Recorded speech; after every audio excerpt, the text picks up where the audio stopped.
وأدخل الذين آمنوا وعملوا الصالحات جنات تجري من تحتها الأنهار خالدين فيها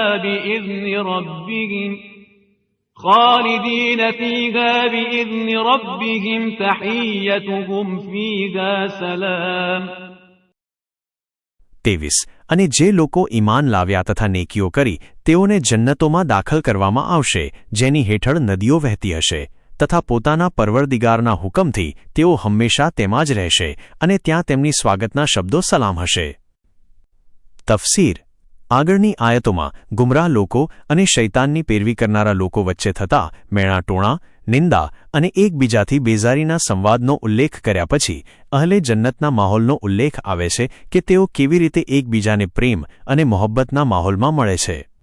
તેઓ એકબીજાને હંમેશાની જિંદગી અને અમન સલામતીની દુઆઓ આપે છે. કયામતના દિવસે જ્યાં જુઓ ત્યાં સલામ અને સલામતી જ હશે. અલ્લાહ તરફથી અહલે જન્નતને સલામ, મહેરબાન રબ તરફથી તેમને સલામ કહેવામાં આવશે. ફરિશ્તાઓ તરફથી મોમિનોને સલામ, તમારા પર સલામ થાય, તમે પાક થઈ ગયા, હવે જન્નતમાં દાખલ થાઓ. અહલે જન્નત એકબીજાને પણ સલામ કરશે, તેમનું એકબીજાને વેલકમ, સ્વાગત જન્નતમાં સલામથી હશે.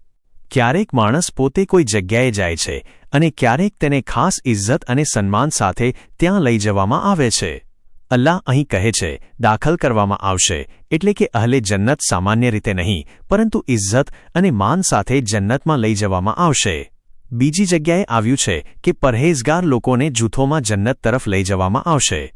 તેની સામે દોઝખીઓ વિશે આવ્યું છે કે તેમને સજા સાથે ખેંચીને દોઝખમાં નાખવામાં આવશે. તેને પકડો, બાંધી દો અને પછી દોઝખમાં નાખો.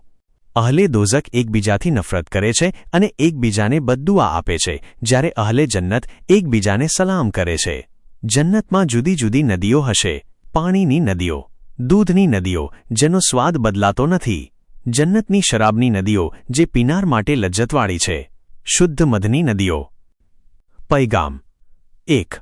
મોમિન લોકો હંમેશા જન્નતમાં રહેશે. 2.